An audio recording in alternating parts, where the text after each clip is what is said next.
Thank you, Professor Aguirre. Thank you so much for bringing all of that work and sharing really what the university is doing around access. And can't thank you enough for the announcements of $1 million for institutional supports for access at the University of Toronto. So now I take this great opportunity and let me say how excited I am to introduce our keynote speaker for today, as well as our moderators for today. And so first of all, we're going to have Monday Gala, who will be our keynote speaker. And then we're going to have Kimberley Tull, who will be moderating the rest of the day. Let me just share a little bit about Monday before he shares his speech with us today. Monday is currently the principal at Westview Centennial Secondary in the Toronto District School Board. Monday has been an educator in classrooms in Nigeria and Canada from elementary to university for almost 36 years. He earned a BSc and an MSc in physics from the University of Maiduguri and Indaban, respectively. He had the distinct privilege of completing his PhD at Western University and the Canadian Commonwealth Scholarship. Monday has received many awards, including the TDSB Excellence Award and the Learning Partnerships Canada's Outstanding Principals Award. Monday is a former principal at C.W. Jeffries Institute, where he pioneered and dismantled systemic barriers that streamed students in grades 9 and 10. This work of de-streaming that Monday took on, he shared with the Ontario Ministry of Education, academics, and student teachers, and staff at the TDSB, where now, and other stakeholders as well, where now many have taken on much of Monday's work to support the efforts around de-streaming. Monday continues to lead this work and really continues, as he says in his own words, to inspire students to the best of their abilities. And Kimberley Tull, who will take over as moderator, let me just quickly say that Kimberley is the project manager for Access Connections Day. She is the Director of Community and Learning Partnerships, Access Pathways at the University of Toronto, Scarborough. And I cannot say enough that Kimberley has been an amazing colleague, leader.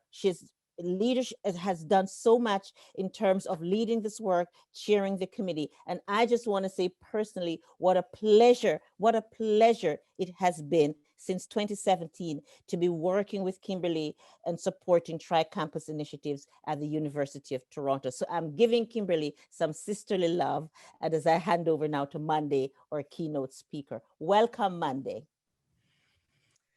Thank you very much, and I really appreciate that glowing introduction. I consider it a great honor to be in your midst today. So thank you very much, Access Connections team, for inviting me today. I'm going to share my screen of the screen of my presentation.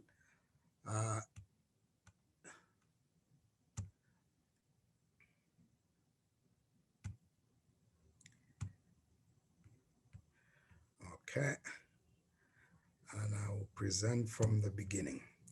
So again, thank you very much. My name is Monday Gala. I'm the principal at Westview, and a lot of the data that I will be talking to today comes from the TDSB. It is public knowledge, but I don't want anybody to think that I speak on behalf of the TDSB.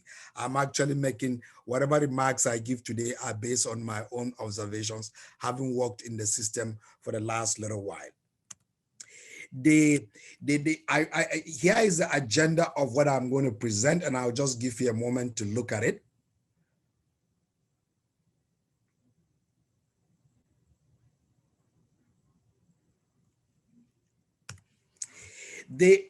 Some of what I'm going to say this morning are going to make some of us feel uncomfortable, and that's okay. But what I hope will not happen is that you then begin to think of this discomfort as being unsafe. It is not that. And I hope that by not doing that, you will not deny yourself the opportunity to have the deep reflection that will cause you to own whatever responsibility you need to own about some of the stuff I will talk about. And as a matter of fact, I hope that you take the same attitude into all the presentations today. I talk about the fact that the underrepresentation you see in post-secondary education, it's actually built on the overrepresentation we see in some programs from K to 12 schools. K to 12 meaning elementary to secondary. And the one that I want to talk about, first of all, is the one that gives students individualized education plans. Now, normally there is a formal process that causes a student to get that an IEP, but sometimes before that is done, students are put into it informally.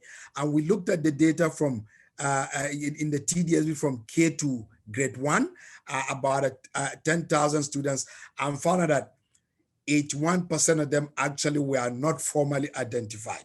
And oh, by the way, majority, there was a disproportionate representation of male students, Black students, indigenous students, and students from lower socioeconomic class neighborhoods in these with these IEPs.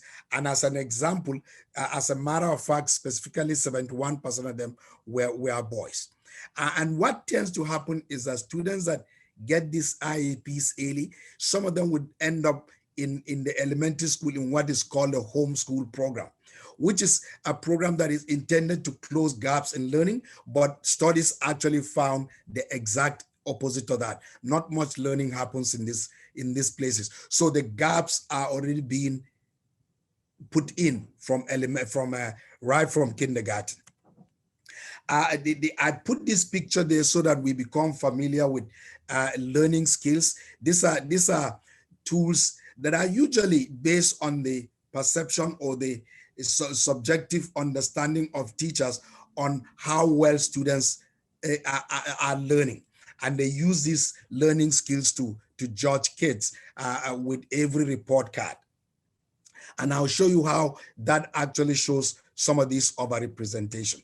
So the team of Jillian Parak, she's done amazing work in education, studying education data in the TDSB. What happens here is that they correlated students getting excellent in their learning skills with their achievement on some standardized tests. So the argument being that when students get a level 4, which is the highest level, they should also be getting a large number of excellence in the learning skills. And here is the data for 4 demographic groups.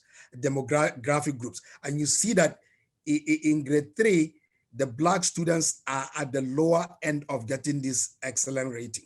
So what teachers think of them does not match their performance. And unfortunately, you look at the data to your right, the gap actually increases as they move on to higher grades in elementary school. Whereas the other demographic groups have caught up with the white people, with the white students, the Black students actually have fallen further behind. And then you fast forward to, so this overrepresentation is not just in elementary. There was this concept of streaming that was brought in, and students are streamed into applied or academic classes, with the applied being the more rigorous program and the applied being the less. I just wanted to take a moment and look at this data.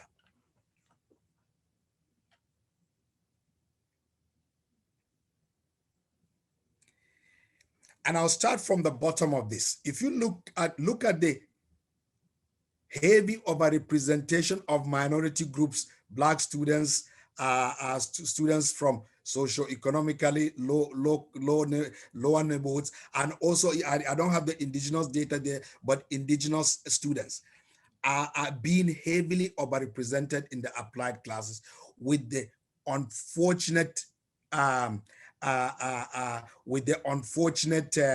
results that you see above here, that the fact that 79% of them don't even apply for post-secondary. Look at the suspension data. Threefold indigenous students getting suspensions fourfold for Black students. So again, that separation is, you can see. So it's no surprise then that you get this underrepresentation rather in post-secondary. Another one that actually just came up and that is going to widen that gap is the overrepresentation of these historically marginalized groups in online schooling. When the opportunity for elementary and secondary school was given for parents to choose either online learning or in-person learning. I actually, with my limited knowledge, predicted that students from richer neighborhoods would choose online learning in larger numbers because their families will have supports in place. But as the work of Chmielewski and Khan showed, when correlated to the Learning Opportunities Index, is actually an index that measures the economic levels of neighborhoods that schools are represented in. If you have a higher number on the index, it means your families earn less money. So when they correlated that, they actually found out that the exact opposite was happening. More kids from socioeconomically lower neighborhoods were selecting online learning. There are all kinds of issues with having devices, having the proper internet and all that is going to widen the learning gaps for these students. And the question is, why then was my hypothesis wrong? I actually think it's because there is a heightened fear of this COVID-19 in these neighborhoods, as well as a mistrust of the medical community. And actually, the idea about heightened fear, it came to pass. These neighborhoods, lower socioeconomic neighborhoods, tend to have higher rates of COVID-19. So bottom line is that what you see in post-secondary, what you see at U of T as underrepresentation, it's actually because of all this overrepresentation in this programming that serve as dead ends for students in K-12 schools. So listen, this should not surprise us. Our education system is built on the foundation of colonialism and white supremacy. You go back to when streaming was being introduced, was being looked at in Britain, which is what our education system here in Canada is based on. It's eugenics were among the people that advocated for streaming. In fact, they call it branding then, right? And if you come closer to our age here, you look at the work of Rushton down at the Western University around the fact that, you know, Black people had the smallest size brain and therefore the lowest level of intelligence. And this person's work was supported by his department at the time. And then recently there was this nice article in the Toronto Star about a debate on whether educators should use the N-word in the classroom. Why should that still be a debate in the 21st century, right? And then, of course, the reason is, part of the reason why this is still a debate, it leads to why a graduate of Western University, such as Cassandra Pascal, has put up this Instagram page where current or former students can go and talk to the racist treatment they received in the university. In fact, it's an offshoot from what happened at Harvard. There are so many across campuses in Canada now. Why is that still necessary? And then, of course, I couldn't resist the temptation of reminding us of what happened to this Georgetown law professor that was talking about Black students' work and how they will always get poor marks and stuff like that. To the credit of the university, she got fired. But these things are still happening. Happened in March. So now it is not only education where the separation happens. In fact, by the time you get these students in post-secondary, they have had 18 years of discrimination. I'll give you this quickly, this soccer example. And I know it because my son was one of the 4. So these kids are on a beautiful, a wonderful team that is winning everything, but the teams are called to the ID camp. The ID camp IDs potential players that can play for the country. And this team that was having so much success was not invited. And they only eventually got onto that ID camp the night before because of the advocacy of their coach, who happened to have the clout that he was a former World Cup player. And that's the only reason. And these 4 black students would have been, players would have been lost. Cut a long story short, all of them ended up playing for Canada. 3 of them in the under 20 World Cup, and one of them still plays for the senior team. But these kids could have been missed because someone didn't think they should invite the team that is beating everyone. That is how these separations happen. Now, you've heard the provost today. There is a lot of wonderful work that is happening in post-secondary. Specifically the provost talk about the amazing work at U of T. So let's not lose that side of that, right? In fact, there is very good work that is happening with this mentorship program that I've listed here. I don't want to get into the details of them. That work with kids, in fact, is one of the, in some of the programs from elementary, but most of them from secondary, to mentor them and prep them for post-secondary and to give them access to post-secondary. In fact, the transitional year program, I want to especially commend that program. I think it's fantastic. I understand that York University is beginning to start theirs. That is great. But let me tell you, these programs, good as they are, they're small measures. And the ability for them to dismantle some of the systemic oppressions that happen inside classrooms in post-secondary are limited.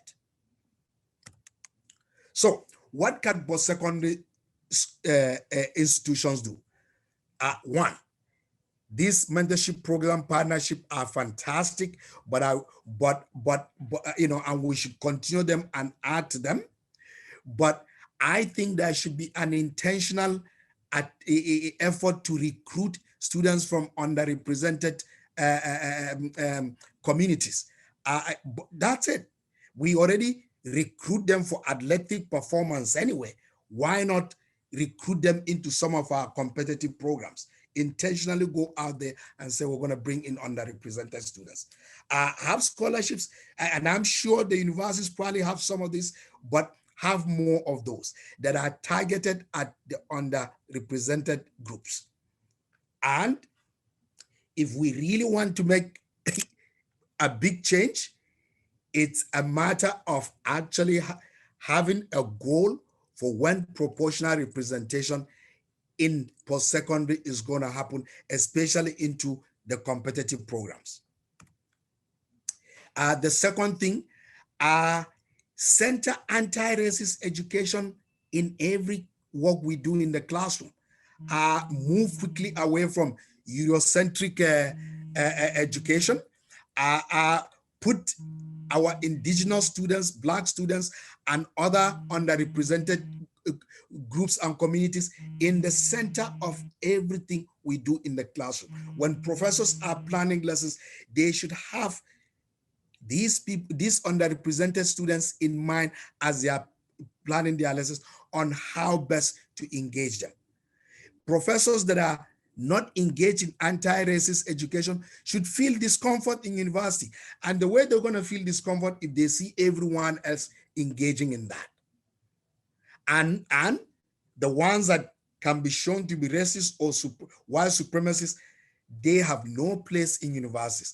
I'm not saying that from a research point of view, we cannot be having those conversations, but people that are blatantly racist or white supremacists, they have no place in our universities. And also, if you want more suggestions on what to do, look at the work that was done, that is being done by academia, and Lopez actually being one of those. Look at the work by Carl James towards a race equity, and look at pages, I think 79 to 83, that tells school boards what they can do. those are just as good for post-secondary. And these days, well-being is very important. Mental health is a big issue. Have culturally sensitive program supports for that.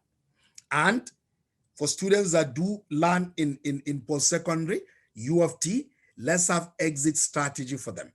Have a plan to support those that might drop out, because we know that there is a high dropout rate, with the aim of hopefully re-engaging them.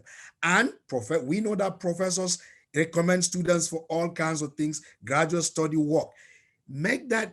Get professors to mentor underrepresented students and be the people that are going to sign off for them getting into graduate work or the workplace. I'll tell you the story of the young man that in his third year of medical school was qualified for everything else to enter medical school. But this young man had to apply for medical school every year for the years it took him to finish undergraduate, did a master's, did a PhD, and it is under PhD that he got into medical school. If you're trying to get underrepresented groups enter programs like that, why did it have to happen to this young person? I do recognize that the medical school at U of T is doing good work, and they've had so many racialized students getting into the program of late. I recognize that. I don't want to minimize that. And also have counselors that are going to help underrepresented groups bridge the divide between the students, the underrepresented students that are graduating, and employers. I'll end by telling you this story. There was a year to make the point of the importance of why this work has to happen. Schulich School of Business, one of the most respected business schools in the world. There was here when I was a principal at Jeffries that not a single student from CW Jeffries was admitted into the Schulich School of Business. That just cannot happen. There is no selection criteria that can justify that happen. CW Jeffries, it's a walking distance to York University. And one of their top program cannot make a case for not admitting at least one student from Jeffries. That underscores the importance of the conversation you're going to have today. I hope that those that are listening. Yes, we can mitigate this. We show that the problems we have in elementary to secondary can be mitigated by the amazing work we did at CW Jeffries with the streaming, which has now impacted the entire province that is starting the streaming. So it can be done. We just gotta have the want to do it. Thank you.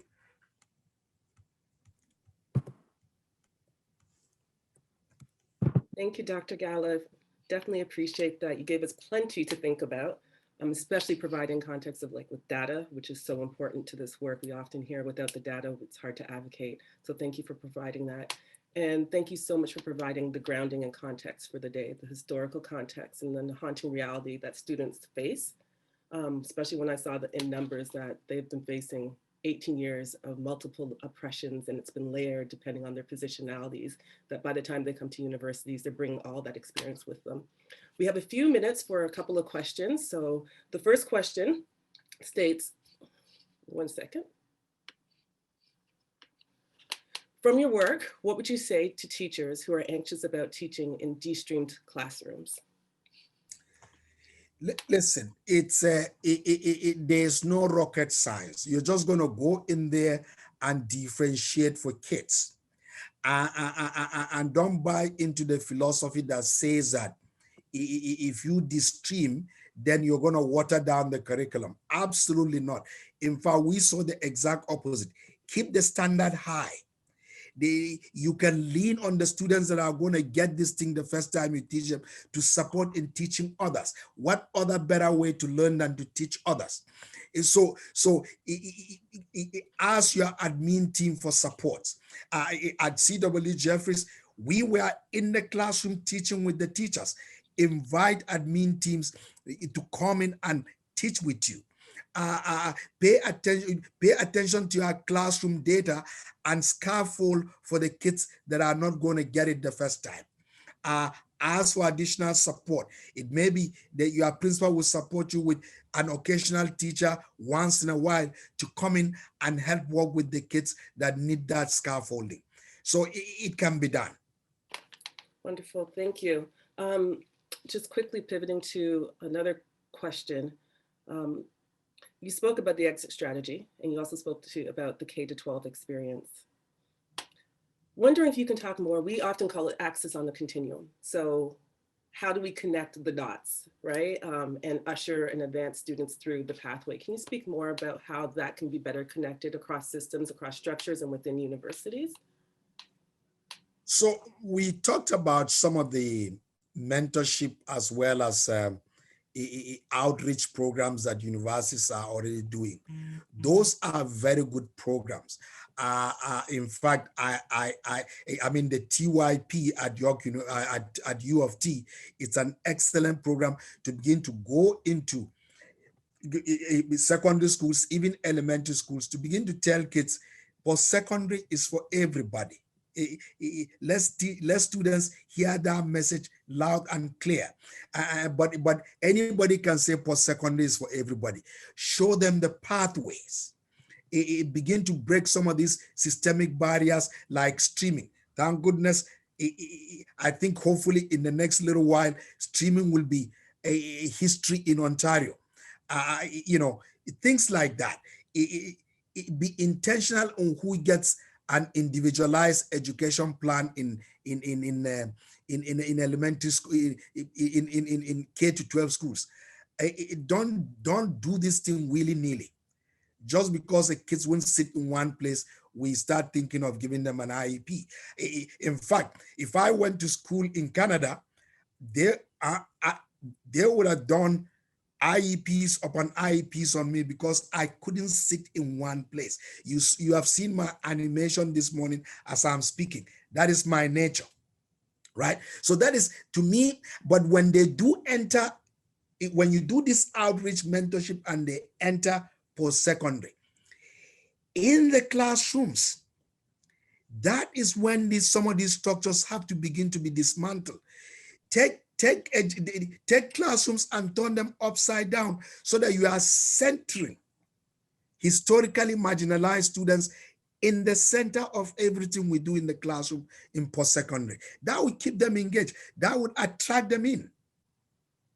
And then I think also just hearing from you, I think there needs to be a better job between post-secondary institutions working with school boards and high schools to even better understand the challenges and the experiences that students who are on the margins are facing. Would you agree with that?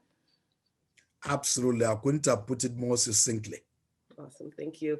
I think we have time for one last question. And this person asks, how does one increase diversity in a master's program if the admissions requirements are just not being met, likely due to these 18 years of oppression? That is a very good question. It's that is when we can begin to get into, well, in order to let in the underrepresented groups, we have to lower the entrance criteria. Here is what I'm going to say to that. It's actually, I will be insulted if you did that, right? All I'm saying, if you are in the example that I gave, if you are the Schuller School of Business, a walking distance from a secondary school that has a lot of historically marginalized groups, there is no criteria in the world that you can use to justify that there is an admission year that not a single student from that school qualifies to enter your program. So look at your selection criteria. If your selection criteria is failing underserved students, something is wrong with it. And I'm not talking about lowering standard. Far from it. Listen, entrance requirement cannot just be based on 90% or 80% on some stupid, pardon my language, on some exam that someone did somewhere. There has to be more to a selection criteria than just a mark cutoff.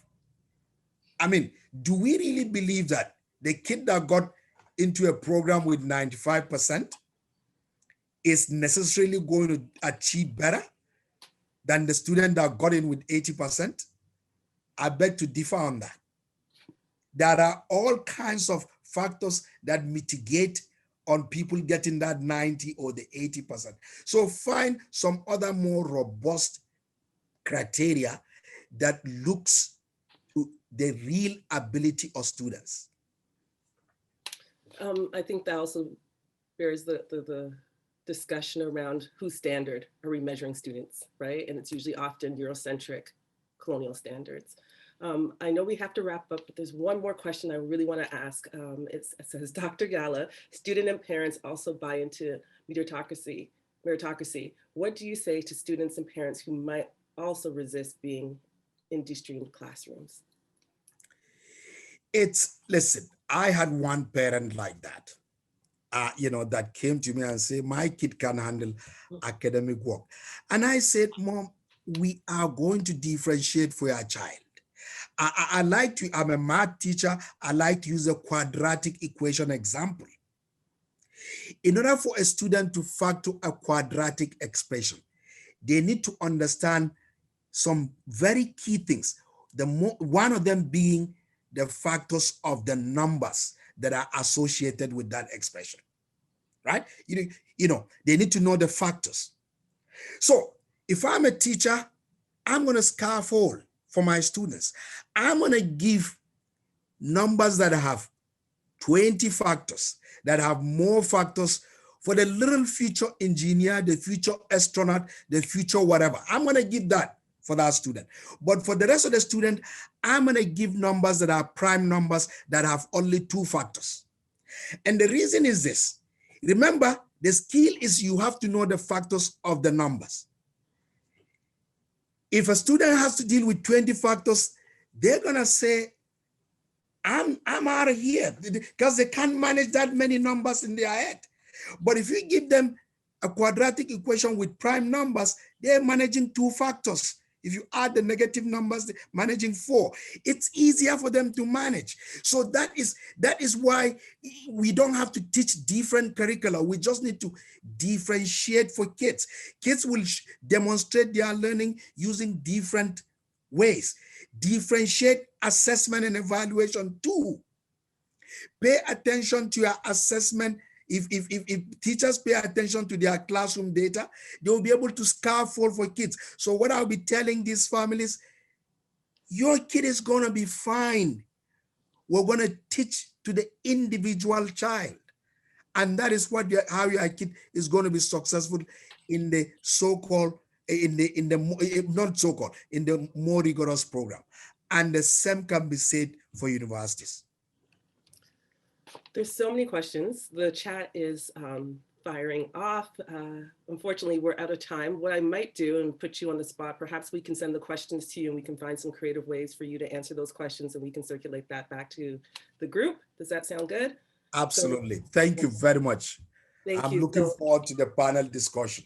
I am too. I'm very excited, very excited. So some of the takeaways is that this is not about compromising standards. It's about having different ways of doing the work and critically interrogating every step of the way and critically reflecting on yourself as well as through this process, regardless if you're in the high school or K-12 or through the university, post-secondary, college level.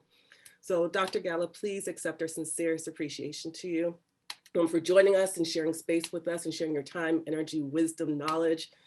Your words were deeply impactful and have left us with much to think about, as exhibited in the chat. And it's also challenging us to do more and to think more. So thank you so much. And it's been an absolute pleasure to share this space with you.